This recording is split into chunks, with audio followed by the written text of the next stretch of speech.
Welcome to the How-To Factory, the channel where we reveal how some of your favorite foods are made. Himalayan pink salt, distinctive, mineral-rich, and striking in color, has become a favorite among chefs, health-conscious consumers, and wellness enthusiasts. Often marketed as a purer alternative to regular table salt, it's used for everything from seasoning gourmet dishes to spa treatments and decorative salt lamps. But what makes this salt so special? And how is it harvested and processed on an industrial scale? Today, we're taking you inside the fascinating journey of how Himalayan pink salt goes from ancient rock formations to your kitchen. Salt has been one of the most valuable commodities in human history, essential for preserving food, enhancing flavor, and even serving as a form of currency in some civilizations. The origins of Himalayan pink salt date back over 250 million years, when ancient seas evaporated, leaving vast salt deposits deep within the Himalayas. These mineral-rich salt beds, buried under layers of rock, remained untouched for millennia until they were rediscovered and mined in the modern era. Unlike regular table salt, which is often heavily processed and refined, Himalayan pink salt retains its natural trace minerals, resulting in a slightly different taste and a distinctive pink hue.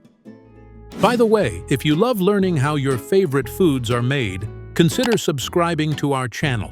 We post videos just like this every week, and your support helps us a lot. Now, let's step inside a Himalayan pink salt production facility. The journey begins deep within the Kura salt mine in Pakistan, the largest and oldest salt mine in the region, which is responsible for producing the majority of the world's Himalayan pink salt. Miners extract the salt using traditional hand tools or controlled blasting methods to remove large salt boulders from underground rock formations carefully. To maintain the mine's structural integrity, only a portion of the salt is removed, leaving behind support pillars made entirely of salt. Once the salt rocks are extracted, they are transported to processing facilities, where they undergo cleaning to remove any surface debris or impurities. Since Himalayan salt is naturally rich in minerals, it doesn't require chemical treatments like refined table salt. Instead, it goes through a mechanical crushing process to break down the large chunks into smaller, manageable pieces. After crushing, the salt is sorted by size. Large salt crystals are often reserved for decorative salt lamps, bath salts, and gourmet salt slabs used for cooking. Medium-sized grains are packaged for use in salt grinders, while the finest grains are ground into a consistency similar to traditional table salt. Throughout this process, the salt maintains its natural pink color, which ranges from pale blush to deep rose, depending on the mineral content. Next comes packaging. The processed salt is weighed, sealed into various sized bags, jars, or grinders, and labeled for distribution. Some variations of Himalayan pink salt are blended with herbs, spices, or activated charcoal to create specialty seasoning mixes. Others are packaged for wellness purposes, such as bath salts or exfoliating scrubs. Once packaged, the final product is shipped to grocery stores, high-end restaurants, and wellness markets worldwide. Whether sprinkled over a perfectly seared steak, dissolved into a warm bath, or glowing in a decorative lamp, Himalayan pink salt continues its centuries-old legacy, bringing both flavor and function into homes worldwide. So, the next time you reach for that pink salt grinder, remember that it started as a massive rock buried deep within the Himalayan mountains, and now you know exactly how it was made. Aloe Vera gel, soothing, hydrating, and packed with natural healing properties, has been used for centuries in skincare, medicine, and even beverages. Whether you've applied it to a sunburn, used it in a face mask, or spotted it in a bottle of aloe-infused juice, this versatile gel has become a staple in households around the world. But how exactly does it go from a thick, spiky plant to the smooth gel found in stores? Today, we're taking you inside the fascinating process of how aloe vera gel is made in a factory. The use of aloe vera dates back thousands of years.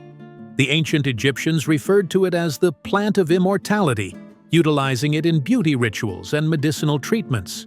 Traditional Chinese and Ayurvedic medicine have also long relied on aloe for its cooling and anti-inflammatory effects. Today, it is a key ingredient in skincare, cosmetics, and health products, praised for its ability to hydrate the skin, promote healing, and even aid digestion. However, before it can be bottled and sold, it must undergo a meticulous production process. By the way, if you love learning how your favorite foods are made, consider subscribing to our channel. We post videos just like this every week, and your support helps us a lot. Now let's step inside an aloe vera processing facility. The journey begins at large aloe farms where the plants thrive in warm, dry climates.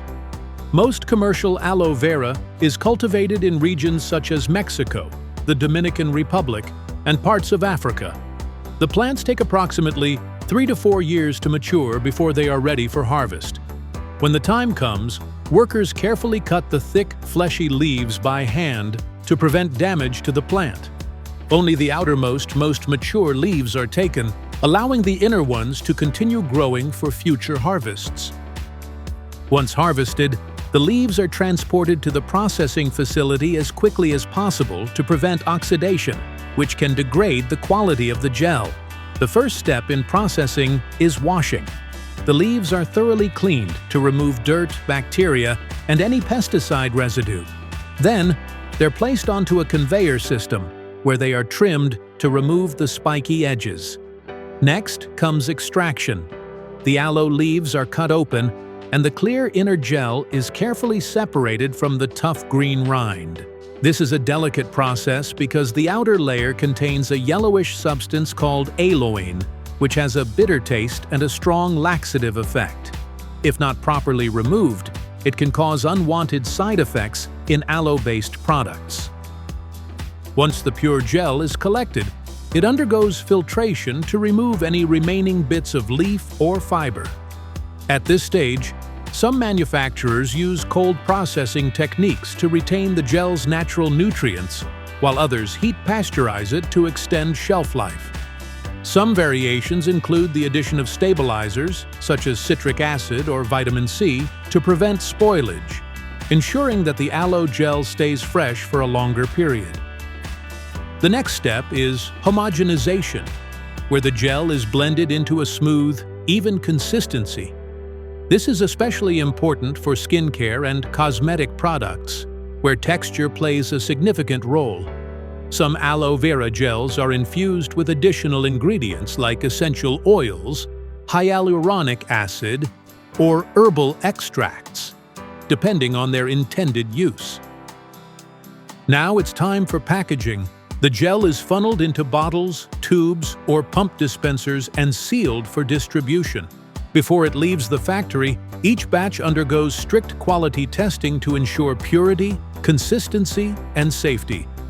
Finally, it's labeled and shipped to stores around the world, ready to soothe burns, hydrate skin, and even find its way into health drinks and supplements.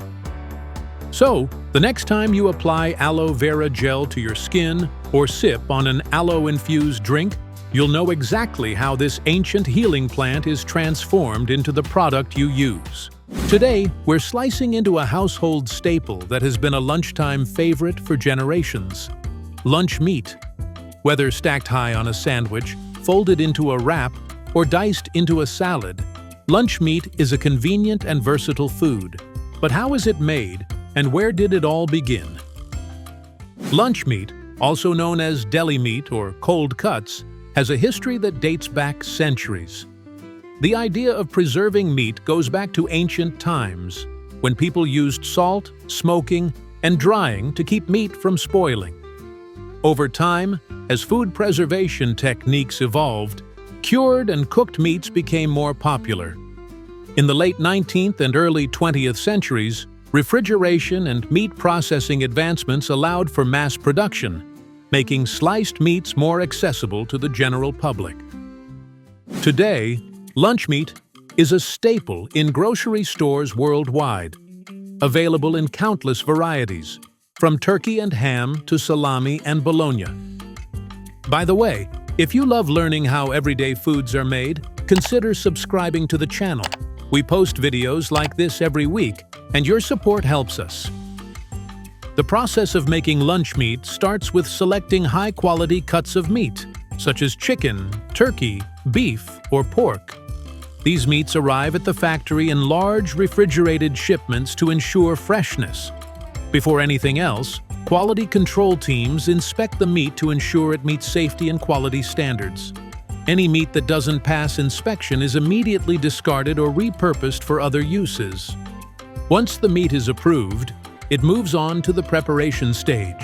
Depending on the lunch meat type, the cuts are trimmed to remove excess fat and then placed into large industrial grinders. This grinding process helps break down the meat into a smooth, uniform texture, which is essential for processed varieties like bologna or mortadella. The meat is kept intact for whole muscle cuts like turkey breast or ham, but may be injected with a curing solution to enhance flavor and extend shelf life. Next comes seasoning and curing. Spices, salt, sugar, and preservatives are carefully measured and added to the meat mixture. This step is crucial, as it determines the flavor and texture of the final product. Some meats are mixed with water or binding agents to create the right consistency and moisture level. After seasoning, the meat is placed into large tumbling machines that massage the mixture, ensuring the ingredients are evenly distributed. Once the seasoning process is complete, the meat is shaped and cooked. For sliced deli meats like turkey or ham, the seasoned meat is placed into large casings or molds, giving it the familiar round or oval shape. These molds are then transferred to massive ovens, where they are cooked at precise temperatures for several hours. The cooking process is carefully monitored to ensure the meat reaches the correct internal temperature, eliminating bacteria and making it safe to eat. After cooking, the meat must be cooled quickly to maintain freshness. Large industrial cooling systems bring the temperature down to safe levels before the meat moves on to slicing. The slicing stage is where lunch meat takes on its final form. High-speed slicing machines cut the meat into even, thin slices, with settings allowing different thicknesses depending on the product. These slices are then neatly stacked and prepared for packaging. Packaging is a critical step in keeping lunch meat fresh and ready for consumers. The sliced meat is portioned into vacuum-sealed packs or resealable containers, preventing air exposure and prolonging shelf life. Many factories use modified atmosphere packaging, where oxygen is removed and replaced with gases that help maintain freshness and color.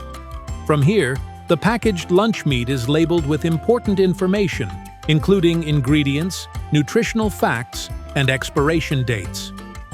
After passing one final quality control inspection, the products are boxed, stored in temperature-controlled warehouses, and shipped to grocery stores worldwide.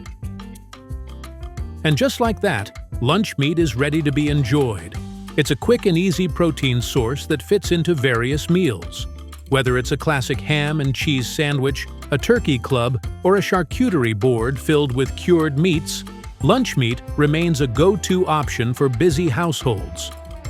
So the next time you grab a pack of deli meat from your fridge, you'll know how much work goes into making it. Today, we're diving into the world of canned tuna, a pantry staple that has been feeding families for over a century. Whether tossed into a salad, mixed into a sandwich, or turned into a casserole, canned tuna is a convenient, protein-packed food that's loved worldwide. But have you ever wondered how it goes from the ocean to your plate? Let's take a deep dive into the fascinating process of making canned tuna. The story of canned tuna began in the early 20th century, when the fishing industry needed a way to preserve fish for extended periods.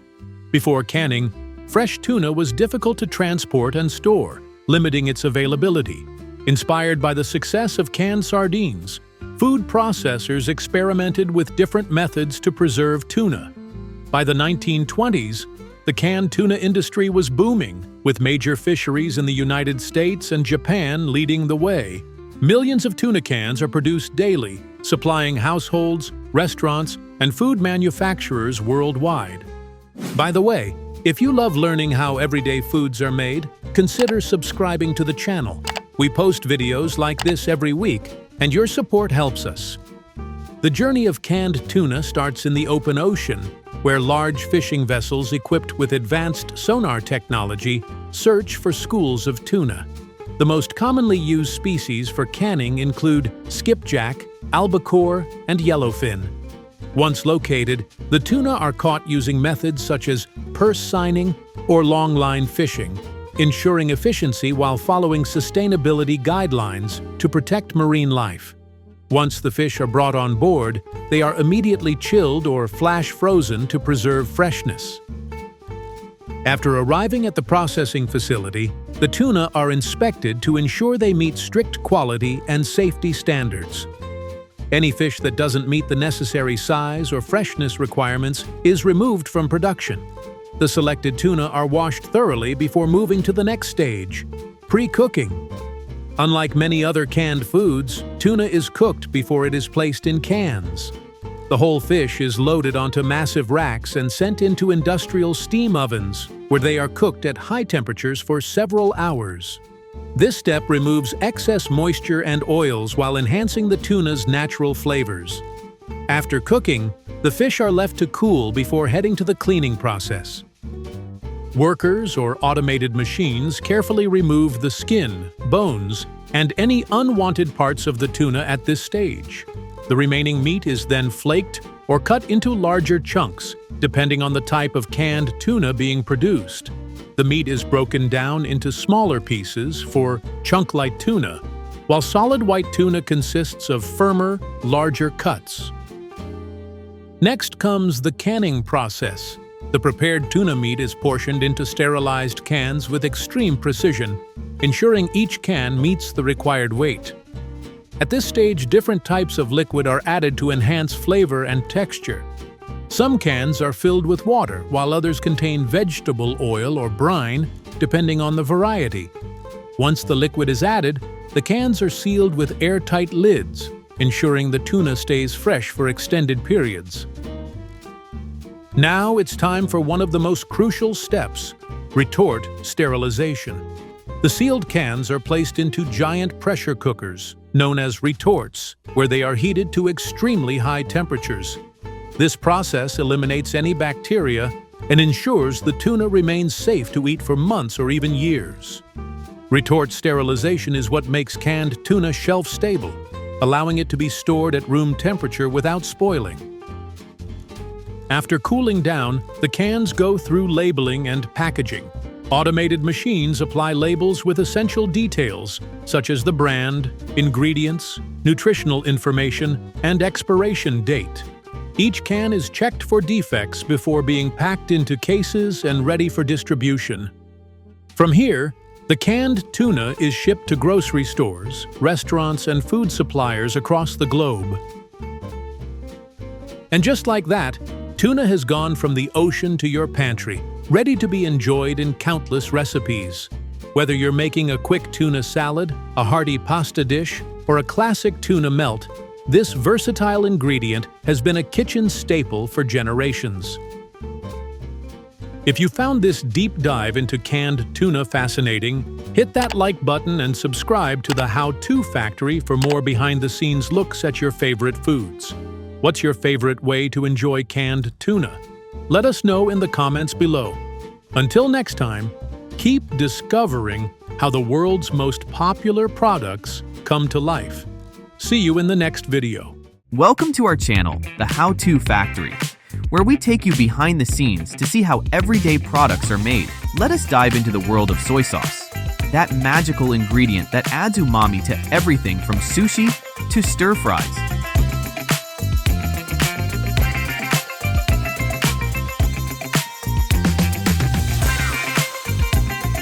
Have you ever wondered how it's made? Let's explore the fascinating journey of soy sauce. from soybean to bottle. Before we get into the production process, let's take a moment to appreciate the soy sauce's history.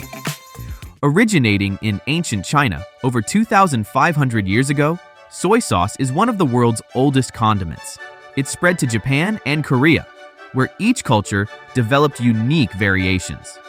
Through trade routes, soy sauce became a global culinary staple, cherished for its rich flavor and versatility.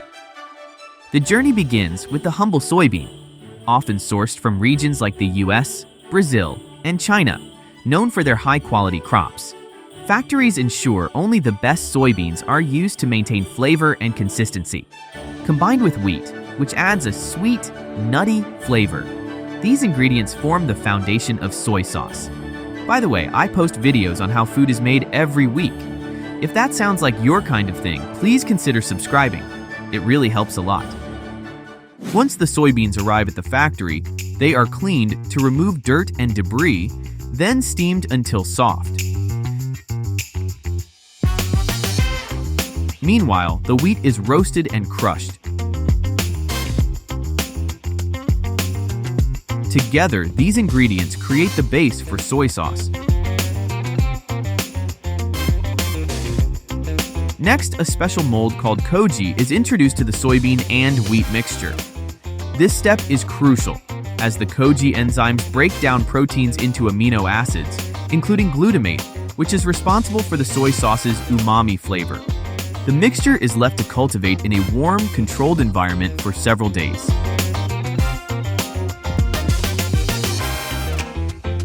Now comes fermentation, the heart of the soy sauce production.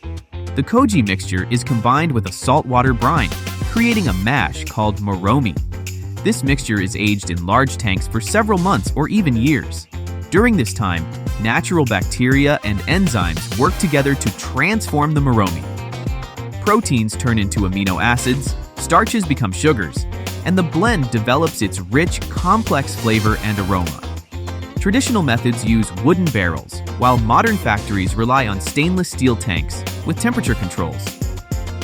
After fermentation, the moromi is ready to be pressed.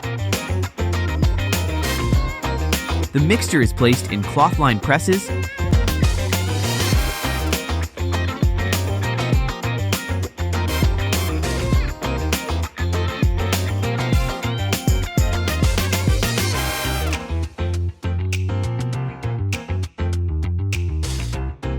and pressure extracts the liquid, the raw soy sauce. This liquid is then filtered to remove solids, ensuring a smooth, high-quality product. The filtered soy sauce is pasteurized, killing bacteria and enhancing shelf life, while deepening its flavor and aroma. Finally, it's bottled, capped, and labeled, with factories often producing hundreds of bottles per minute to meet global demand.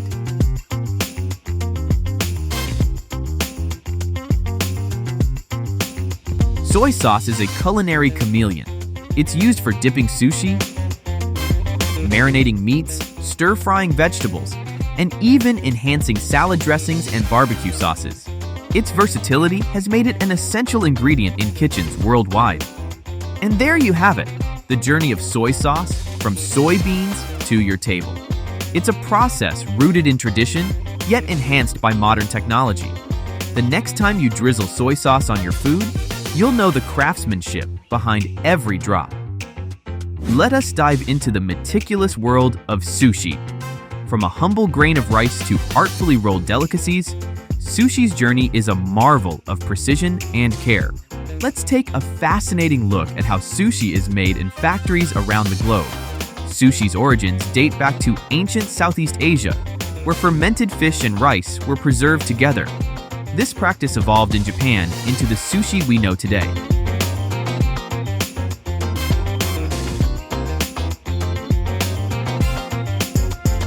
Over the centuries, it transformed from a street snack to an art form, celebrated for its balance of flavors, textures, and aesthetics. Today, sushi is a global phenomenon enjoyed in countless forms. Let's talk about ingredients before we delve into the factory process. The heart of sushi is its rice, typically a short grain variety grown in regions like Japan, California, and Italy. The seafood is sourced worldwide, from Norwegian salmon to tuna from the Pacific. Seaweed, or nori, often hails from coastal farms in Japan and Korea, while vegetables like cucumbers and avocados come from carefully selected suppliers to ensure quality. The journey begins with the rice. Once delivered to the factory, it's washed multiple times to remove excess starch, ensuring a clean, slightly sticky texture. It's then steamed in industrial rice cookers that can handle hundreds of pounds at a time. After cooking, the rice is cooled and seasoned with a precise mix of rice vinegar, sugar, and salt. This step gives sushi rice its distinctive tangy and slightly sweet flavor. Next up is the nori. Sheets of dried seaweed are inspected for quality and consistency. Machines trim the sheets to standard sizes in factories and ensure they're ready for rolling. Meanwhile, seafood and other toppings are prepared. Fish is flash frozen at ultra-low temperatures to ensure safety and freshness. It's then thawed, cut, and portioned using precision machinery or skilled workers trained to handle delicate ingredients. Vegetables are washed, peeled, and sliced, often by automated systems that maintain consistency. Now it's time to bring everything together. Machines spread rice evenly over sheets of nori for maki rolls, layer on fillings, and roll them into perfect cylinders.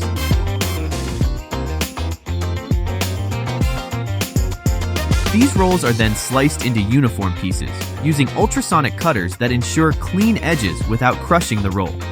Nigiri, the hand-pressed sushi, is shaped using molds that press the rice into ovals, topped with fish or other ingredients.